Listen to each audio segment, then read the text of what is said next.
सभी बच्चों को नमस्कार। आप सभी का शक्ति क्लासेज में हार्दिक स्वागत है। प्यारे विद्यार्थियों, कैसे आप सब लोग, कैसे चल रही है आपकी तैयारी? मेरा विश्वास है कि आपकी तैयारी बहुत अच्छी चल रही है और आप लोग लगातार इस चैनल से जुड़े हुए हैं। तो बच्चों, अपने लक्ष्य को हासिल करने के लिए दिन प्रतिदिन आगे की ओर बढ़ रहे हैं। तो आज जो अपने पास जो टॉपिक चल रहा है वो है, वैसे आपने देख लिया होगा, प्रश्नावली 3.3। तो सबसे पहले मैं आपका ध्यान आकर्षित करना चाहूंगा कि प्रश्नावली 3 में अपने क्या सीखा और आगे क्या सीखने वाले हैं, यानी अपनी रणनीति क्या रहेगी, उस पर अपनी चर्चा होने वाली है। तो देखो बच्चों, अपने टॉपिक का नाम है दो चर वाले रेखिक समीकरण युग्म। तो दो चर वाले रेखिक समीकरण युग्म, ये अपने टॉपिक का नाम है और अपने इसमें इनको हल करने की विधियां हैं, उन पर चर्चा कर रहे थे। तो चलिए मैं आगे बढ़ जाता हूं, हल करने की विधियां। तो बच्चों, मुख्यतः अपने पास हल करने की दो विधियां हैं, ठीक है।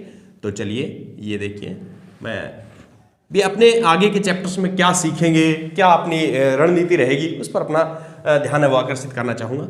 तो सबसे पहले बच्चों अपने पास आती है ग्राफीय विधि, जो अपने 3.2 के तहत सीखी है, जो प्रश्नावली 3.2 में अपने ग्राफीय विधि का अध्ययन किया। अब फिर क्या रह गया, ये सवाल मन में उठता है कि ग्राफीय विधि होगी तो अब क्या रह गया? तो बच्चों रह गई है बीजगणितीय विधि। तो अब अपना जो ध्यान रहेगा वो है बीजगणितीय विधि पर। तो फिर अब बात ये उठती है कि क्या बीजगणितीय विधि फिर एक ही विधि है? नहीं बच्चों, बीजगणितीय विधि में अपने 3 टाइप्स हैं। बीजगणितीय विधि है वो 3 टाइप्स की है। कौन कौन सी है, उस पर भी अपना ध्यान लाना चाहेंगे। तो सबसे पहले जो आएगी बच्चों वो है प्रतिस्थापन विधि। तो मेरा कहने का मतलब, अपनी जो 3.3 है वो अब आपको पता लग गया होगा कि अपने वही x और y के मान ज्ञात करने हैं, जैसे अपने ग्राफीय विधि में हल करना सीखा था, भी x और y के मान अपने ज्ञात किए थे, वही अपने प्रतिस्थापन विधि में भी ज्ञात कर सकते हैं, बिना ग्राफ के भी ज्ञात कर सकते हैं। तो फिर दूसरा क्या होगा? दूसरी होगी बच्चों विलोपन विधि। विलोपन विधि ये बीजगणितीय विधि में दूसरी टाइप्स की विधि है। और तीसरी विधि आएगी बच्चों वज्र गुणन विधि। तो ये मुख्यतः अपनी रणनीति रहेगी इस चैप्टर को क्लियर करने की कि इस तरह से अपने को आगे बढ़ना है। तो ये पार्ट्स अपना कंप्लीट हो गया है। आज अपने 3.3 कहने का मतलब प्रतिस्थापन विधि, इसकी चर्चा अपने करेंगे। तो प्रतिस्थापन नाम से ही पता चल रहा है आपको कि किसी को हटा देना या प्रतिस्थापित कर देना, यानी उसके स्थान पर कोई दूसरी वैल्यू इनपुट कर देना। तो वो कैसे होगा, इस विधि को यदि समझना है तो एक छोटा सा उदाहरण लेते हैं और बिल्कुल आसानी से, बिल्कुल आप हर एक बच्चा इसको समझ पाएगा, इतने सरल ढंग से अपने इसको प्रस्तुत करने का प्रयास करेंगे। तो चलिए लेते हैं 3.3 का एक उदाहरण। तो बच्चों मैंने लिया है उदाहरण नंबर 7, जिसकी सहायता से अपने प्रतिस्थापन विधि को समझने का प्रयास करेंगे। तो देखिए क्या है, प्रतिस्थापन विधि के द्वारा निम्न रेखिक समीकरण युग्म को हल कीजिए, यानी इसके x और y के मान ज्ञात कीजिए जो इसको संतुष्ट कर सके। तो अब देखना है अपने को प्रतिस्थापन विधि क्या है। तो इसकी यदि मैं ग्राफीय विधि से तुलना करूं, आलेखीय विधि जो थी उसको सरल करने की जो प्रक्रिया थी अपनी, उससे तुलना करूं तो बहुत कुछ उसके समान है। कैसे है? सबसे पहले आपको ये देख लेना है बच्चों कि जो आपको सुविधाजनक लगे, जो आसान लगे समीकरण, उस पर अपने को वर्क करना होता है। तो देखिए इसके गुणांक काफी बड़े हैं, इसके गुणांक छोटे हैं, तो ये अपने को आसान लग रही है। उसमें वही तरीका रहेगा कि एक चर को दूसरे चर के पदों के रूप में व्यक्त करना। जैसे कहने का मतलब, इसमें अपने पास जो ये साइड है, पहली जो साइड है, उसमें केवल x या y को रखना है, बाकी सबको उठा करके अपने राइट साइड में ले जाएंगे। तो वही कार्य अपने को करना है, जिसका गुणांक बड़ा है उसका अपने जो पक्षांतरण है वो करेंगे। तो सबसे पहले इसमें देखें, इसमें y का गुणांक है वो 2 है, तो y का पक्षांतरण कर दीजिए बच्चों, आपके लिए आसान रहेगा। तो ये बन गया x बराबर 3 - 2y। ये देखिए, अब अपने देख रहे हैं कि क्या अपने पास लेफ्ट साइड जो है उसमें केवल x का पद बचा है, कोई गुणांक है वो 1 होना चाहिए, यानी कोई गुणांक नहीं होना चाहिए, एक जो यूं कहूं कि उसका गुणांक है वो 1 रहना चाहिए। क्या ऐसी स्थिति है? बिल्कुल है। x है वो y के पदों में आ गया है। तो इसमें यही मुख्य कार्य करना होता है कि x किसी एक चर को दूसरे चर के रूप में व्यक्त करना होता है। तो ये समीकरण 2 थी अपनी। अब ये जो मान है वो समीकरण 1 में रख देंगे। तो यहां पर देखिए समीकरण 2 से, अब 2 में क्या है, x का मान है, तो यहां पर जो भी आपको x दिखाई दे वहां पर आपको ये लिख देना है 3 - 2y - 15y बराबर 2। ये इसको बोलते हैं प्रतिस्थापन। ये जो कार्य किया है ये इस विधि का मूल नाम है बच्चों, अपने प्रतिस्थापित, यानी x को y के पदों में प्रतिस्थापित कर दिया आपने, बदल दिया, बदलना। ठीक है, अब इसको हल कर देंगे। 3 का गुणा 7 का गुणा 3 से 21, सात दूनी 14y माइनस के 15y बराबर 2। तो ये हो गया अपने पास 21, यहाँ पर प्लस का है, दूसरी तरफ जाएगा तो माइनस का हो जाएगा। तो ये हो गया माइनस के 29y और ये हो गया 2 माइनस 21। तो माइनस के 29y बराबर माइनस के 19, ये कट गया बच्चों। तो y बराबर आ गया 19/29। ठीक है, ये किसी भी एक समीकरण में रख देंगे, चाहे आप इसमें रख दीजिए, समीकरण 2 में रख दीजिए, तो आपका x का मान आ जाएगा। क्योंकि ये देखेंगे अपने कि ये x जो है y के पदों में है, तो मान रख दीजिए। तो समीकरण 2 से, समीकरण 2 से तो ये हो गया बच्चों x बराबर 3 माइनस 2 गुणा में 19/29, यानी यूं कहूं ये हो गया 38/29। तो 29 लघुत्तम आ गया बच्चों। 29 का पहाड़ा आपने 3 बार पढ़ेंगे, तो ये हो गया 87 हो जाएगा और ये हो गया 38। इसमें से घटा देंगे तो ये बच गया 9 और 7 में से 3 गए 4। तो ये 2 आंसर आ गए बच्चों। x का मान तो आ गया है अपने पास, यहां पर यदि लिखना चाहें तो इसका जो हल है वो है x का मान तो है 49/29 और y का जो मान है वो है 19/29। इस तरह से अपने हल कर सकते हैं। तो बिल्कुल आसान तरीके से, यानी इसकी जो स्टार्टिंग जो है वो ग्राफीय विधि से मिलती जुलती है, यानी एक साधारण से समीकरण देकर के अपने को आगे बढ़ना है। तो ये 2 रिजल्ट x और y की जो मान है वो इसके आगे हैं। चलिए बच्चों एक और उदाहरण लेते हैं और इसको समझने का प्रयास करते हैं। तो अब अपने यदि एग्जाम्पल नंबर 8 की बात करें तो उसमें दिया गया है कि 3 पॉइंट का पहला सवाल है, उसको प्रतिस्थापन विधि से हल करना है। तो बच्चों ये अपने जान चुके हैं कि उसको हल करने की विधियां अलग अलग है, तो उसमें ग्राफीय विधि से पहले हमने देखा, उसी को प्रतिस्थापन विधि से देखेंगे। तो चलिए सवाल को पढ़ते हैं। पहले आपने देख भी रखा है बच्चों इस सवाल को। आफ्ताब अपनी पुत्री से कहता है कि 7 वर्ष पूर्व मैं तुमसे 7 गुनी आयु का था, ठीक है, और अब से 3 साल बाद यानी 3 वर्ष बाद मैं तुमसे केवल 3 गुनी आयु का रह जाऊंगा। इस स्थिति को प्रतिस्थापन विधि से हल करना है। अपने ग्राफीय विधि में इसको व्यक्त किया था बच्चों, आपको याद होगा। आज अपने इसको प्रतिस्थापन विधि में लेके चल रहे हैं। तो देखिए शुरुआत करते हैं। सबसे पहले माना आफ्ताब की वर्तमान आयु, तो x वर्ष मान लेते हैं बच्चों, ठीक है, और उसकी पुत्री है, उसकी मान लेते हैं पुत्री की वर्तमान आयु, उसकी y वर्ष मान लेते हैं। पुत्री की जो वर्तमान आयु है उसको मैंने y वर्ष मान लिया, ठीक है। अब बढ़ते हैं आगे अपने। तो यदि देखें बच्चों तो आगे क्या लिखा है कि वो कहता है 7 वर्ष पूर्व, 7 साल पहले उनकी आयु क्या रही होगी। तो ये अब जान गए होंगे आप कि आज अपने यदि 30 साल के हैं तो 7 साल पहले 30 में 7 घटा दो। आप बच्चे यदि आज 15 साल के हैं तो आप को यदि मैं पूछूं कि 7 साल पहले कितने वर्ष के थे, तो साधारण सी बात है 15 में से 7 घटा दीजिएगा, 8 साल के थे आप। तो वही कार्य अपने को यहाँ करना है।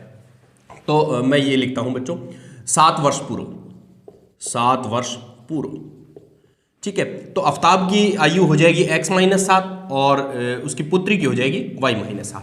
अब वो क्या कहता है 7 वर्ष पूर्व, 7 वर्ष पूर्व दोनों की स्थिति अपने आ गई है। मैं तुमसे 7 गुनी आयु का था। इसमें बड़ा कौन है? बड़ा है आफ्ताब, ये छोटी है राशि। अपने को इनको बराबर करना है। तो अपने को ये पता लगे कितना बड़ा है, ये 7 गुना ज्यादा है। तो अपने क्या करेंगे, इसको 7 से गुणा कर देंगे ताकि ये बराबर हो सके। तो ये पहली स्थिति तैयार हो गई है। इसी तरह दूसरी देखिए बच्चों, आगे वो क्या कहे, अब से 3 वर्ष बाद। तो 3 वर्ष बाद, 3 वर्ष बाद पहले तो अपने दोनों की आयु है वो जान लेंगे। ये है पोजीशन दोनों की 3 साल बाद की, क्योंकि वर्तमान में x है तो आज से 3 साल बाद की, अब से 3 वर्ष बाद कह रहा है वो, ठीक है। मैं तुमसे केवल 3 गुनी आयु का रह जाऊंगा, फिर भी वो बड़ा है, ये राशि बड़ी है अभी भी। आफ्ताब है, उसकी आयु ज्यादा है। कितनी ज्यादा है ये पता करना है, 3 गुना ज्यादा है। तो अपने क्या करेंगे, पुत्री की आयु छोटी है तो इसको 3 से गुणा कर दें ताकि अपनी समीकरण वो बन सके। ये तैयार कर लिया। अब यदि मैं इसको देखूं बच्चों तो ये हो जाएगा मेरे पास x माइनस 7, 7y माइनस 7 7 49, ठीक है। और इसको यदि देखूं बच्चों तो ये हो गया x प्लस 3, 3y प्लस 9, ठीक है। तो ये अपने पास एक समीकरण तैयार हो गई है। इसको यदि व्यक्त करें अपने तो x माइनस 7y, ये हो गया माइनस का 49 प्लस के 7, ठीक है। तो x माइनस 7y ये हो गया माइनस के 42 हो गए बच्चों। ये समीकरण 1 आ गई है, ठीक है। और इसको यदि देखें तो ये हो गई है x 3y प्लस 9 माइनस 3, तो x बराबर 3y प्लस 6, ये समीकरण सेकंड। तो मैंने वो कार्य कर दिया जो अपने देख रहे थे कि किसी एक चर को जो आपको आसान लगे दोनों समीकरण में, तो यहां पर मेरे को ये इसके गुणांक है वो छोटे लग रहे थे, तो मैंने क्या किया, इस साइड में 3 था, इसको हटा दिया, तो बस x के पदों में आ गया।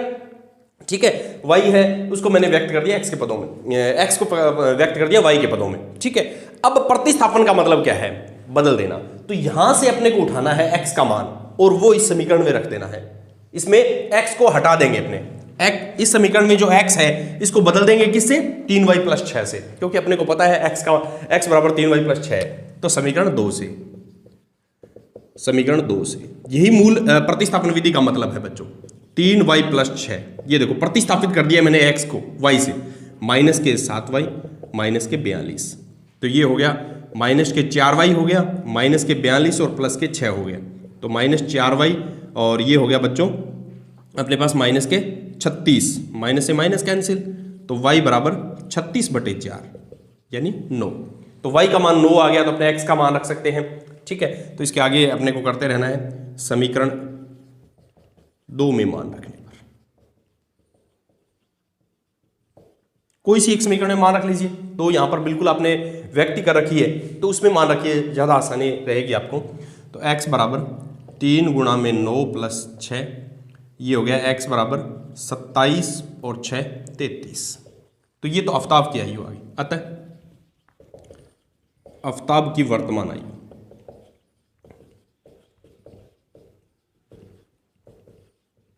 33 वर्ष और पुत्री की वर्तमान आयु आ गई बच्चों 9 वर्ष। तो इस तरह से अपने इसको बिल्कुल आसानी से हल कर सकते हैं। आपने देख लिया होगा कि कितनी आसान है प्रतिस्थापन विधि। तो बच्चों इस तरह से अपने एक एक विधि को यदि ध्यान से देखेंगे तो बहुत ही आसानी से अपने को इनका जो नॉलेज है वो हो जाएगा। चलिए बढ़ते हैं अगले उदाहरण की ओर। तो अब लेते हैं बच्चों अपने एग्जाम्पल नंबर 9, जिसमें दिया गया है कि अनुच्छेद 3.3 के उदाहरण 2 को अपने प्रतिस्थापन विधि से हल करने का प्रयास करना है। तो चलिए बच्चों वो ले लिया है कि उसमें दिया गया था, रोमिला स्टेशनरी की दुकान पे गई, वो वाला था कि 2 पेंसिल और 3 रबड़ों का मूल्य 9 रुपए है, 4 पेंसिल और 6 रबड़ों का मूल्य 18 रुपए है। प्रत्येक पेंसिल और प्रत्येक रबड़ का मूल्य अपने को ज्ञात करना है ना। बिल्कुल आसान सवाल, इसको आपने गणितीय रूप में बदला था, बीजगणितीय रूप में बहुत आसानी से आपने बदल दिया था, वही सवाल है बच्चों। तो चलिए आज इसको प्रतिस्थापन विधि से 1 मिनट में अपने हल भी कर देते हैं। तो सबसे पहले क्या लिखना है आप समझ गए होंगे। माना एक पेंसिल का मूल्य, एक पेंसिल का मूल्य x रुपए और एक रबड़ का मूल्य, एक रबड़ का मूल्य y रुपए, ये लीजिए। ठीक है, अब देखो क्या कहता है ये प्रश्नानुसार, 2 पेंसिल, एक पेंसिल का x है, 2 पेंसिल का 2x, तो ये देखो 2x और 3 रबड़, एक रबड़ का y है तो 3 रबड़ का कितना होगा, 3y होगा ना, तो 3y। 2 पेंसिल और 3 रबड़ का मूल्य यानी इन दोनों का योग कितना है बच्चों, 9 है। ये पहली स्थिति बन गई है इसकी। अब नेक्स्ट देखता हूं, 4 पेंसिल, तो एक पेंसिल का x तो 4 पेंसिल का 4x, 6 रबड़, तो एक रबड़ का y तो 6 रबड़ का 6y, इनका जो टोटल है वो 18 रुपए है। ये बन गई बच्चों। ठीक है, अब अपने क्या करना है, अपने आलेख्य विधि में तो दोनों में जो गुणांक जिसका बड़ा है उस चर का पक्षांतरण करते थे, यहां पर केवल एक समीकरण में जो आपको आसान लगे अपनी सुविधा के अनुसार, कोई जरूरी नहीं है कि पहली को करना है या दूसरी को। तो देखिए इसके गुणांक छोटे हैं तो इस समीकरण पर अपना ध्यान दीजिएगा। अब अपना ध्यान इस समीकरण पे है तो इसमें अपने को जो गुणांक बड़ा है उसका पक्षांतरण कर दीजिए। अपने जो ग्राफी विधि में सीखा था उसी को यहां पर अपने रिपीट करेंगे, उसी के साथ जोड़ते हुए आगे बढ़ेंगे। तो यहां पर गुणांक y का बड़ा है तो मैं 3y का पक्षांतरण कर देता हूं, तो ये हो गया 9 माइनस 3y। ठीक है, यहां पर अपने जान गए थे कि x को बिल्कुल अकेला रखना है। अकेला रखने का मतलब मेरा ये है कि गुणांक 1 होना चाहिए, उसके गुणांक को अपने दूसरी तरफ ले जाएंगे। तो ये 2 यहां पर गुणा में है तो दूसरी तरफ जाएगा तो भाग में हो जाएगा। तो ये आ गया बच्चों, ये अपने x को y के पदों में व्यक्त कर दिया है। ठीक है, अब अपने क्या करना है, यहां से x का मान आ गया, ये अपने प्रतिस्थापित करेंगे दूसरी समीकरण में। ठीक है, तो ये लो समीकरण 1 है ये, तो समीकरण 1 से ये मान कहां से उठा के लाए हैं, अपने समीकरण 1 से लाए हैं। तो ये हो गया 4x, तो अब मान रख देंगे बच्चों 9 माइनस 3y बटे 2, 6y बराबर 18। ये कट गया बच्चों, इसका गुणा कर देंगे 18 माइनस 6y, क्योंकि 9 दूनी 18, 3 दूनी 6, ठीक है, और ये हो गया 6y बराबर 18। तो 6y कट गए क्योंकि प्लस का 6y और माइनस का 6y कैंसिल हो गए। तो यहाँ पर स्थिति बन गई मेरे पास 18 बराबर 18। चल तो कैंसिल हो गया। तो मान कैसे ज्ञात करें, है ना रोचक। तो बच्चों अब कुछ आप समझ गए होंगे कि ऐसा क्यों घटित हुआ। यहाँ पर ये जो स्थिति बन रही है ये अपने पास समांतर जो संपाती रेखाएं हैं उसकी स्थिति बन रही है। दोनों रेखाएं एक ही हैं। देखिए इसको दुगुना किया 4, इसको दुगुना किया 6, इसको दुगुना किया 18, यानी A1 A2 B1 B2 और C1 C2 तीनों बराबर है। तो रेखाएं संपाती है। तो अपने को ये पता लग गया कि यदि इसमें इस तरह की स्थिति आ रही है तो इसका कहने का मतलब ये है कि ये y के हर एक मान के लिए ये सत्य है। तो इसमें x और y के जो मान है, यूं कहूं कि इसके जो हल है वो अपरिमित रूप से अनेक हल विद्यमान है। y के हर एक मान के लिए ये सत्य है। ठीक है, तो अपने लिख देंगे अतः इसके अपरिमित रूप से अनेक हल विद्यमान है। अनेक हल विद्यमान है। यदि बच्चों ऐसी स्थिति आती है कि आपके पास चर है वो हट गया है और बिल्कुल स्थिति सत्य की आ रही है, 18 के बराबर 18 होता है, तो आप ये कहेंगे कि ये संपाती रेखाओं की स्थिति बन रही है। यहां पर अनंत हल विद्यमान है, अपरिमित रूप से अनेक हल विद्यमान है उसके, ये y के हर एक मान के लिए सत्य है। ठीक है, तो ग्राफ में तो अपने उसको ग्राफीय विधि में निरूपित करने के बाद ये जाना, और यहां पर अपने बिल्कुल छोटे से स्टेप में जान चुके हैं। तो इस तरह से प्रतिस्थापन विधि अपने आप में बहुत ही रोचक है और बहुत ही एक रुचिकर विधि है। तो ये तो स्थिति बच्चों अपने पास आई संपाती रेखाओं की। अब यदि समांतर रेखाएं आ जाए तो प्रतिस्थापन विधि में क्या घटित होगा, चलिए इस रोचक जवाब को जानने के लिए लेते हैं अगला उदाहरण और जानेंगे कि समांतर रेखाएं आए तो अपने साथ क्या घटित होगा प्रतिस्थापन विधि में। तो उदाहरण 10 में दिया गया है कि अनुच्छेद 3.3 जो है उसका तीसरा एग्जाम्पल देखना है अपने को और उसको हल करना है। तो इसमें दिया गया है 2 रेल की पटरियां। समीकरण ये दी गई x + 2y - 4 बराबर 0, दूसरे 2x + 4y - 12 बराबर 0 द्वारा निरूपित की गई है। क्या रेल की पटरियां एक दूसरे को काटेगी? तो बच्चों ग्राफ में तो अपने ग्राफ बना करके देख लिया था। अब अपने प्रतिस्थापन विधि के द्वारा ये कैसे जाने कि रेल की पटरियां काटेगी या नहीं काटेगी, तो इसको देखना है। तो क्या रिजल्ट आएगा, ये रोचक परिणाम आज अपने को जानना है। तो हो जाइए तैयार, देखते हैं क्या रोचक परिणाम आज आने वाला है इसका, कि जब नहीं काटे 2 समीकरण हैं जो असंगत हो तो फिर प्रतिस्थापन विधि अपने को कैसे बता पाएगी कि ये रेखाएं हैं वो समांतर है। तो चलिए हल करते हैं इसको। तो सबसे पहले बच्चों अपने क्या करेंगे, एक समीकरण मैंने लिख दी है और ये दूसरी लिख दी है। ठीक है, अब अपने क्या करेंगे, किसी जो एक आसान लगे, तो ये बिल्कुल आसान सी लग रही है। इसमें अपने साथ लेफ्ट साइड में केवल एक चर को रखना है, x या y, जिसका गुणांक छोटा है उसको रखिए और जो बड़े गुणांक वाला है उसका पक्षांतरण कर दीजिए। तो यहां से संख्या तो जाएगी, इसके साथ बड़े गुणांक वाले इसको भी अपने यहां से दूसरी तरफ ले जाते हैं। तो ये हो गया 4 - 2y। देखो यहां पर केवल मैंने x रख लिया है। अब इस x को प्रतिस्थापित करना है दूसरी समीकरण में। ठीक है, यहां पर जहां भी x दिखाई दे उसकी जगह अपने इसको 4 - 2y से प्रतिस्थापित कर देंगे, हटा देंगे। ठीक है, तो ये समीकरण 1 है। समीकरण 1 से तो ये देखो बच्चों 2, ये हो गया 4 - 2y + 4y - 12 = 0। ये हो गया 8 माइनस ये हो गया 4y, ये + 4y 12 बराबर 0। 4y से 4y कट गया। ठीक है, ये हो गया -4 बराबर 0। तो देखो -4 के बराबर क्या कभी 0 हो सकता है? क्या -4 के बराबर कभी 0 हो सकता है? ऐसा कभी नहीं हो सकता, ये बिल्कुल असत्य है, यह असत्य है। तो यहां पर आपको देख लेना है, यदि ऐसी स्थिति आपके पास पैदा हो गई है जो असत्य है, कहने का वो -4 और 0 बराबर नहीं होते, तो आपको समझ आना है ये रेखाएं हैं वो समांतर है, इसका कोई हल विद्यमान नहीं है। यदि ऐसी स्थिति है तो कोई हल विद्यमान नहीं है। -4 के बराबर -4 आता तो अनंत हल विद्यमान थे, यहां पर कोई हल विद्यमान नहीं है। तो अपने लिख देंगे यहां इसके कोई हल विद्यमान नहीं है।